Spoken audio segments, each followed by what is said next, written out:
reconvening the conference committee on House Bill 200, the executive budget.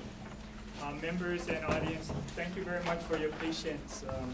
I guess sometimes when you're looking for budget cuts, it does take a bit longer to be thoughtful and careful in the deliberation. So I do appreciate your patience.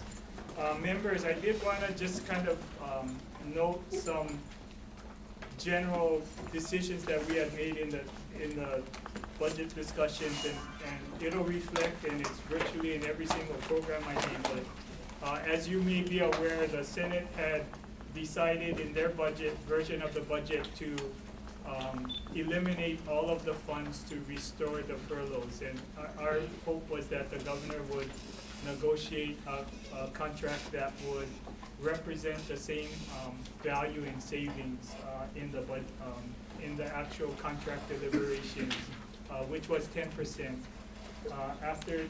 With the successful conclusion of part of the HGA units at the 5% reduction, both chairs are recommending that we take the House position on the furlough restoration, which means that we would be restoring the funds to each and every department and program that represents the furlough savings.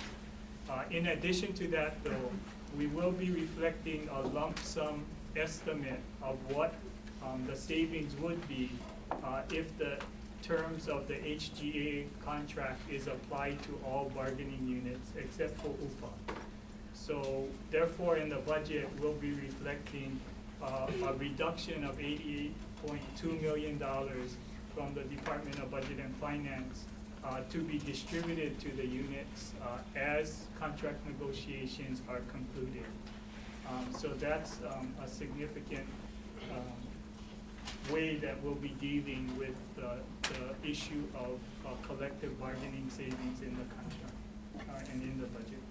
Yeah, just to echo the remarks of the Ways and Means Chair, these adjustments of $88,200,000 each year of the biennium is going to be reflected in Budget and Finance is to reflect our belief and understanding that the governor moving forward with the other HGA unit and the other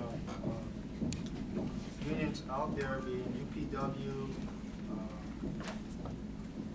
HSTA, firefighters, police officers, Shoko, will obtain the same 5% salary personnel reductions and remain at the 50-50 apportionment of the EUTF costs, and also work through the adjustment on the administrative leave days, which amount to about a value of about 9 days off a year. This is based upon our belief that they will maintain movement towards those goals, notwithstanding the clause that's been bantered about regarding the preferred nations status provision.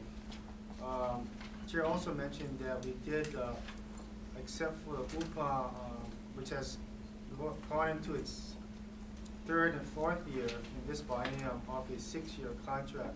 As those who have been here for several years recall, the University of Hawaii Professional Assembly entered into a 6-year contract with the previous Governor Lingo back in 2009. And in those first 2 years of the contract, took a pay reduction like most other public employees. But in this instance, the second and the third and fourth year of their contract, there is a pay restoration equal to about the amount taken in the first 2 years of the contract. And of course, the last 2 years, the 5 and 6 year of their contract, pay raises of approximately 3% each year. It was the chair's recommendations that reflected in the budget. You will see that we will not be using general funds to comply with the third and fourth year of the UPA contract. I've communicated the same to the University Administration and to President Marcy that they will be using that money from their own special accounts to pay for that pay restoration. As far as what the future legislatures may or may not do during the last 2 years of the contract, which calls for at this point in time a pay raise of 3%, in the 5th and 6th year. We'll leave it up to the next legislature to make that decision.